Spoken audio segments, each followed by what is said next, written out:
The heartbeat of any firehouse across the city of New York is the kitchen table. It's where we break bread, break balls, and break everything in between. They say all the world's problems can be solved at a firehouse kitchen table. I don't know how true that is, but what I do know, it's what I miss the most.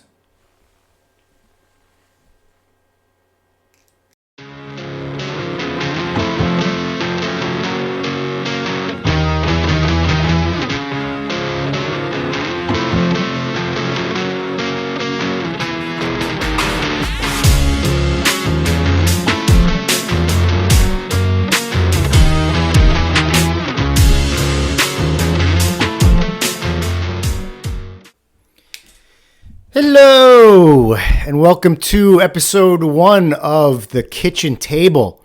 I am Kenny, and I am a retired New York City fireman. Career, first responder, law enforcement experience, military.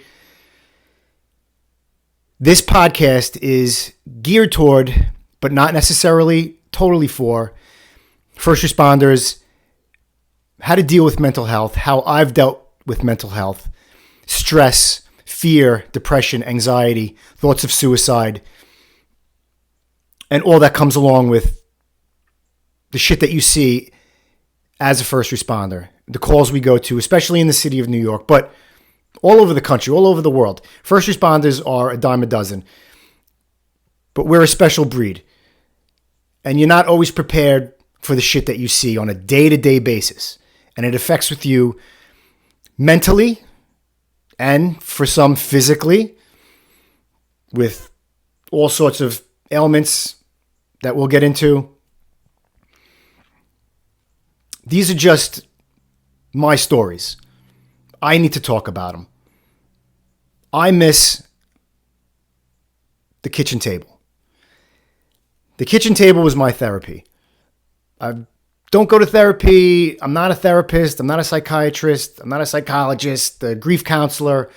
I am none of the above. I am just a guy who likes to talk, needs to talk, because it always made me feel better. And being at that kitchen table with the brothers and talking about the shit that we've seen and talking about my feelings and talking about how I'm doing or how they're doing or their families or what we've been through or the fire that we've seen or how tough it was, always, without me knowing it, made me feel better.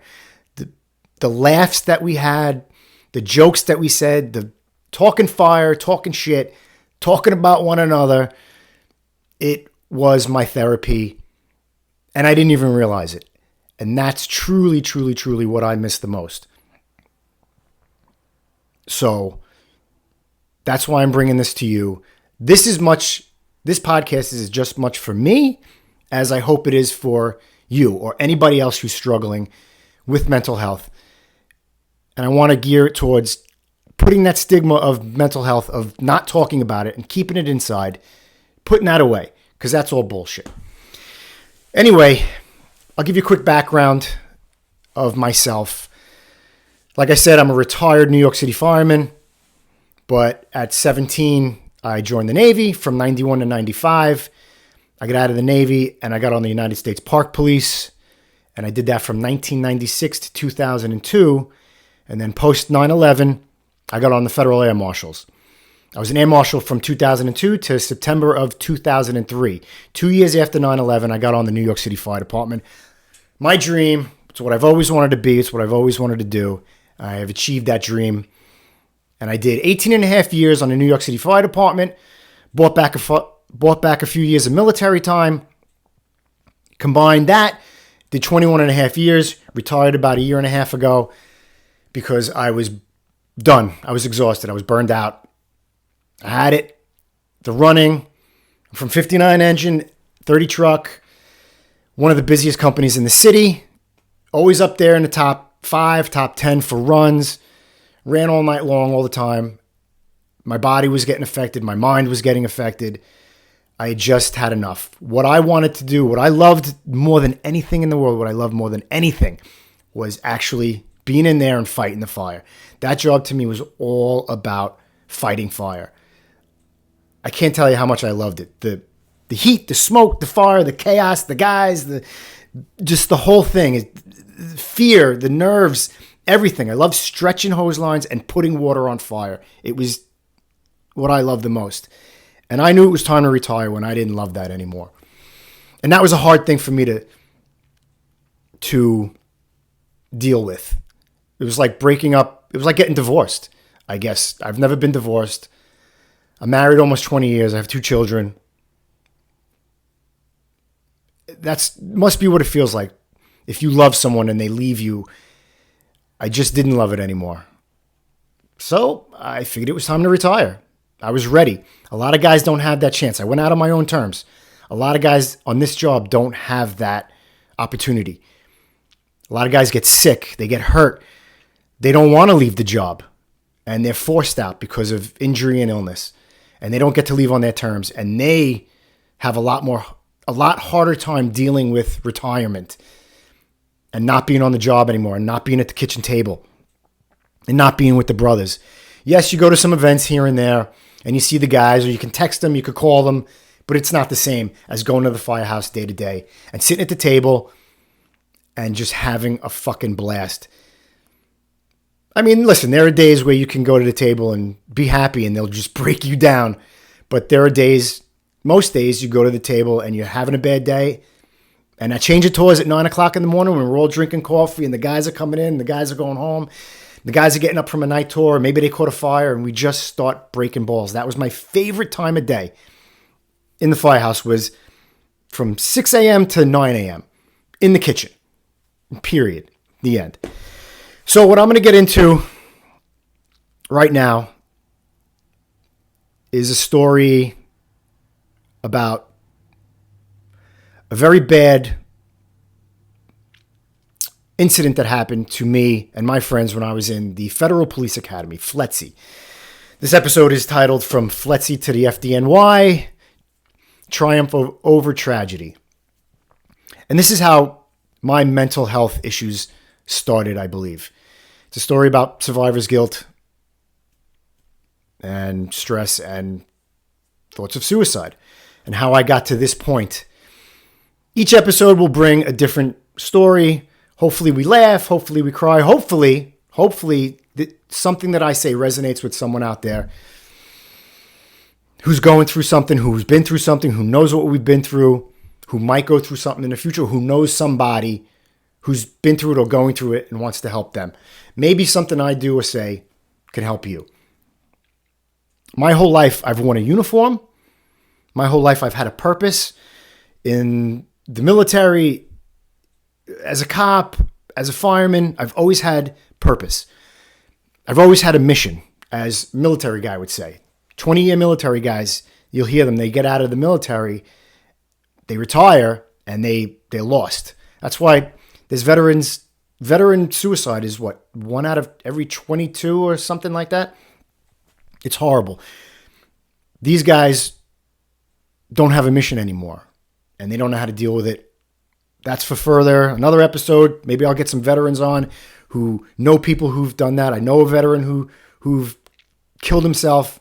I didn't know him that well, but I knew him a little bit. But that's down the road. Retiring for the first time in my life, I've worn a uniform since first grade. I went to Catholic school in Brooklyn, Catholic high school, put on a uniform in the military, put on a uniform as a cop, put on a uniform as the fire department. And for the first time in my life, as almost a 50-year-old man, I'm 50 now, but when I retired, I was 49, not having a uniform anymore. And not having a mission, not having a purpose. My purpose was always to help others, to assist people, to protect and serve. I didn't have that anymore in retirement. And I was lost. I didn't necessarily miss going to work or fires or the firehouse. The kitchen table missing came a little later. I missed having a mission, having a routine, getting up, having the discipline, going to work every day, having a job, basically having a job and putting the uniform on and having a purpose. I didn't have that anymore. That fucked with my head big time. And this story that I'm going to tell you of mental health and my stress and my depression and my anxiety has stuck with me through my whole life. since then. And that continued in retirement. I keep a daily process every day to keep my mind off of shit because my mind can wander when I'm not doing anything. And it's difficult to keep a process. But that discipline and keeping that process every day by working out, eating right, doing all this shit keeps my mind off of stuff. So retirement, my mind had time to wander until I started doing other stuff.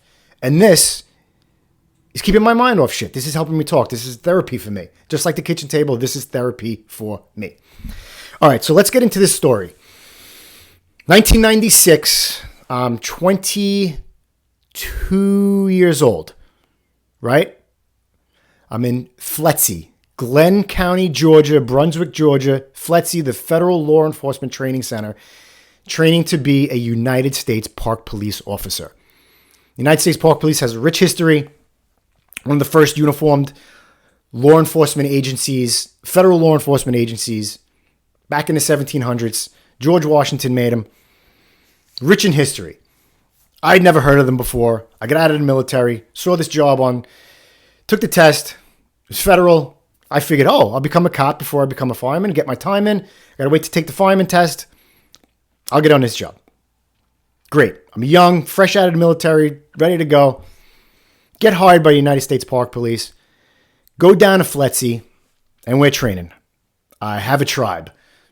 I have a team, meeting the greatest guys, bonding, having fun in Georgia, living in dorms, just partying on the weekends, having fun, just learning how to be a cop, putting that uniform on, having pride. It was great. It was great. Building relationships, getting closer to guys.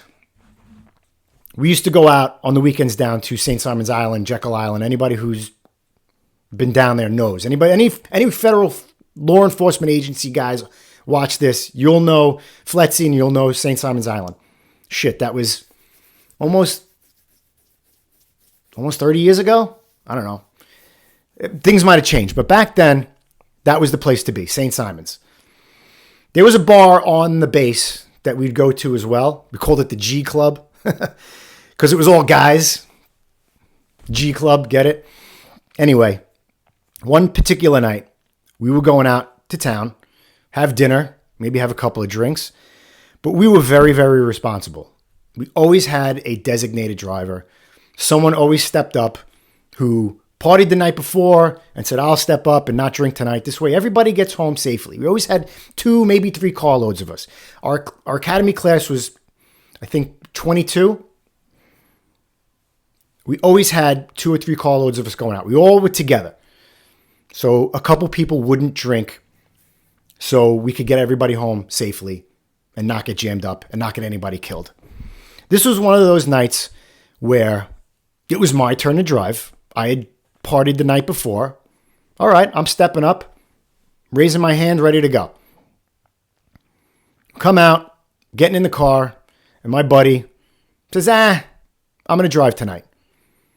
I go, come on, bro, it's my turn. You drove last night. I'll drive tonight. Nah, Kenny, it's all good. I'm going to drive. It was his car anyway. So a little back and forth. I didn't put up much of a fight because fuck, he doesn't want to drink. I love partying at the time. I'm in. Fuck it, man. You got it. Your car. Let's go. I jump in shotgun. He's driving. So we're driving down the causeway and we're bullshitting a little bit. Got the radio on. 2 buddies in the back. Typical normal night that we were spending in Glenn County, Georgia, going down to St. Simon's Island to decompress, let loose, have some fun. As we're driving, I could see headlights coming the other way. Now, the causeway at the time, I believe, was 2 lanes going south, 2 lanes going north, separated only by a double yellow line. There was no barricades in between. So I could see headlights coming the other way. High rate of speed, 2 sets of headlights, zipping in and out of traffic. Didn't think anything of it. I'm just like 2 fucking assholes speeding. So I said to my buddy, The last thing I said to him was, "Car's dirty, bro. We got to clean this car." And he looked down and said, yeah, we do have to clean this car. It is dirty. And then the headlights got closer. One set of headlights jumped into our lane. We're heading in. They tried to swerve back into their lane, and we hit them head on, full speed. I don't know, we must have been doing 55, 60 miles an hour. They must have been doing 80, 85. We T-boned them head on. We were head on, we T-boned them. We cut their car in half. We flipped over onto the roof of our car and slid about another 100 feet. We cut their car in half, and they spun, who knows, a few hundred feet as well. The impact of that accident, I've never been in combat, but it felt like a bomb went off in our car. I blacked out probably for a second or two. Turns out I hit the windshield. The two guys in the back were banged up really bad. My buddy driving hit the post of his vehicle, which when we hit their car, it smashed into the windshield of our car, and his head hit the divider of the windshield and the car door. Like I said, we flipped over and skidded about 100 feet. We cut their car in half. A kid in the backseat of that car was found 275 feet away from the point of impact. He was dead. My buddy Rich wasn't dead initially. He'd fractured his skull and was bleeding out. We were upside down. I didn't know what the fuck was going on. I get dragged out. The guys in the back get dragged out. Car behind us was a carload of us, our friends. They get out. They must have dragged us out. Next thing you know, I'm in the back of an ambulance. We're all in cops, firemen. I don't know how they got Rich. I don't know how they got him out. But I remember the nurse saying that he was saying, I'm getting married. I'm getting married. He was getting married. He had his wedding planned. We were all going to be in the wedding party because we had all gotten that close. He lived. They kept him alive another couple days so they could bring his family down to say goodbye and do last rites. He eventually died a couple days later. His head wound was too severe. They just kept him alive. He was essentially dead. His family comes down. We had a memorial service. Anyway, that was, up to that point, the most impactful thing that's ever happened to me in my life. Because not only just losing my friend Rich, I was supposed to be driving. So now I had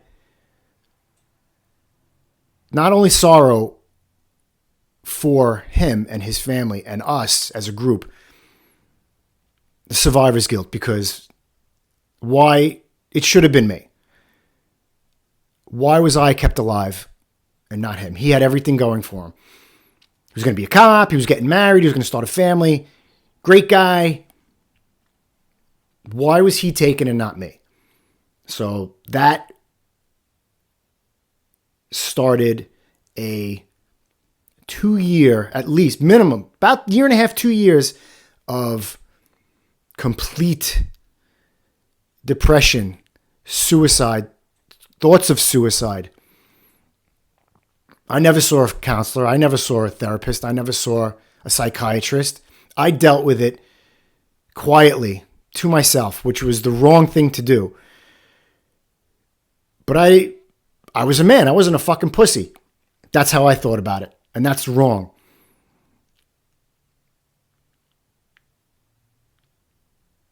I didn't know how else to deal with it. So I kept quiet. And it affected my brain, my mental health, and it affected me physically. Not only was I just a zombie through life. I was still going to work. I was still doing all the stuff I was supposed to do.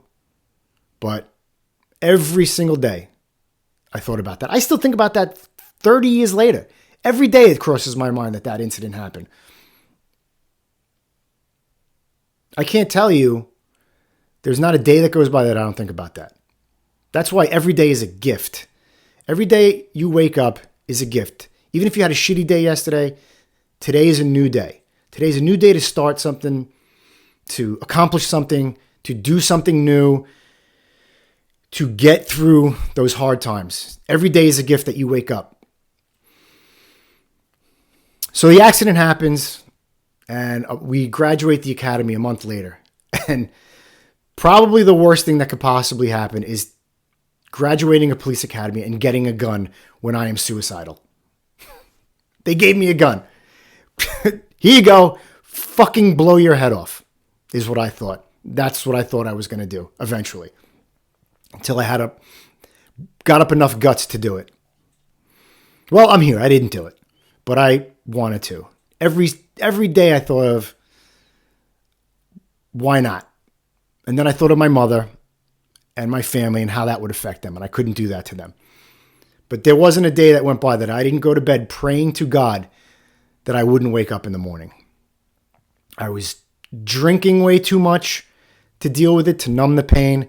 I was doing the stupidest shit when I was drinking. Driving my car 140, 150 miles an hour in the middle of the night, hoping and praying I would get into an accident and just fucking die. And that would be the end of it. I couldn't bring myself to actually shoot myself in the head, but I was hoping that I would not wake up in the morning or something would happen to me where I would just not be here anymore. It affected me so bad. Not only did it affect me mentally, but it affected me physically. The drinking was out of control. I was gaining weight. I was weak. I had high blood pressure, high cholesterol. I was a fucking complete disaster.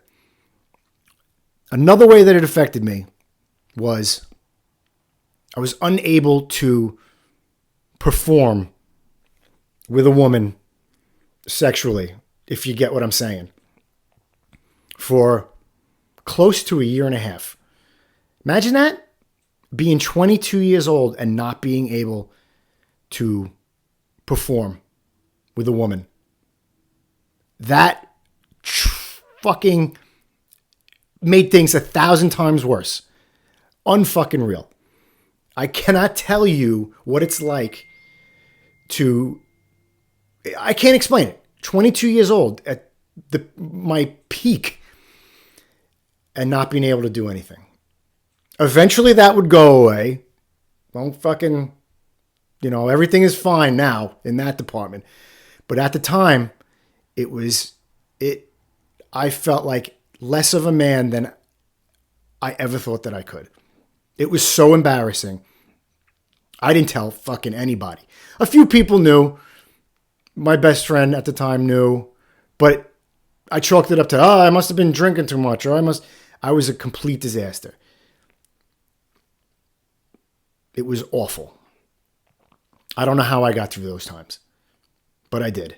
And if anybody else is struggling out there, or if this story resonates with anyone, you've been through something, you're here now, you got through it. However you got through it, you did. I did. I'm here. But it wasn't easy. I don't know what I was looking forward to. I don't know. I just was going through life, hoping that it would end. But it didn't. God kept me here for a reason. Everything happens for a reason. The universe always comes back. Eventually, you get out of that stuff. And, so I'm going to keep looking down at some notes here because I can edit this video. One of the things that I wanted to say was I wanted to be as transparent and honest as I possibly could on this podcast. I think that goes a long way. I think that will resonate with some people, whoever's going through something. If you can be open and honest and admit shit that is very hard to admit, I think people appreciate that. Like I said, I'm nobody special. I'm just a guy, a career first responder with a story. There are millions of stories out there. Everyone has one. Everybody has a story. This is just mine. This is just my way of getting it out there, telling people maybe I can help somebody. Maybe when the episodes come along and we get all the kinks out, we get people on here and we'll laugh and we'll have fun. We'll still gear towards how people deal with certain situations and if they kept it inside or whatever. But that's what this is all about.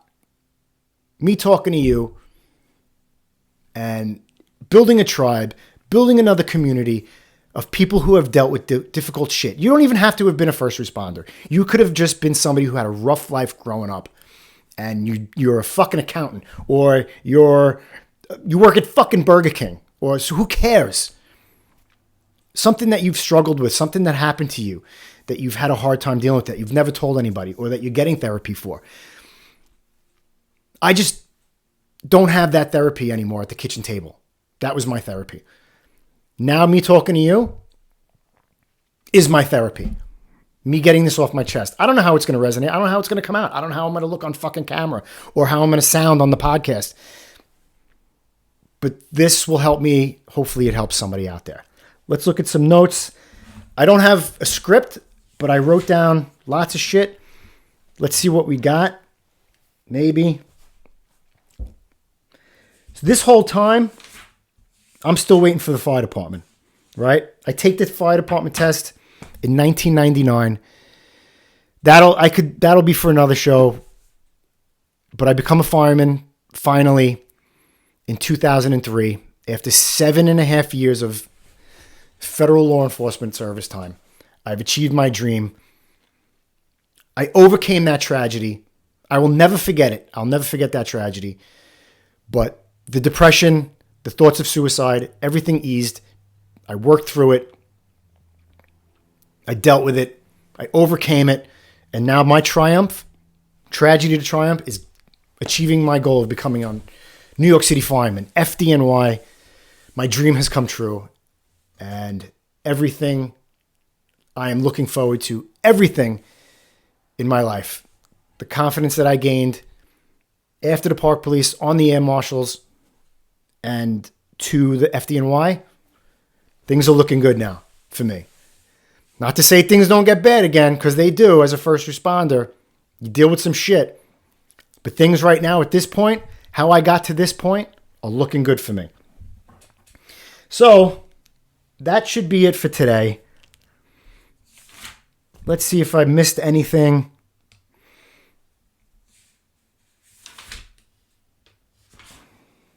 I didn't really miss anything for today. I think that's all I'm going to talk about today.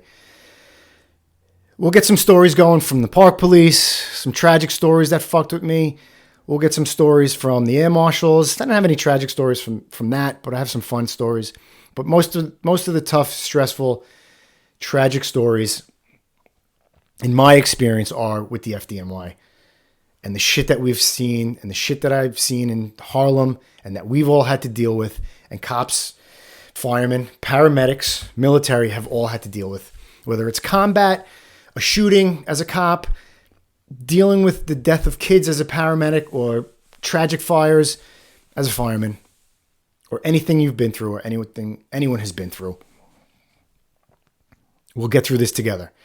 I'm going to put a couple links in the bio for nonprofits. If you ever want to donate, it's Friends of Firefighters. It's a nonprofit, helps firemen deal with mental health issues. It's a great nonprofit organization. It's free to firemen and possibly other first responders as well. You just got to look into it. Friends of Firefighters. Another charity I'd like to not talk about, but if you guys want to donate, it's called Tomahawk Charitable Solutions. I'll put that in the link as well. That's run and operated nonprofit by Special Forces military guys who help other military guys and their families with anything, whatever meets their criteria. So Friends of Firefighters and Tomahawk Charitable Solutions. That's it for today. The Kitchen Table, episode 1. Got through it. You got through it with me. Something that we always like to say in the firehouse, it must be true if you heard it at the kitchen table. And we'll see you at the big one.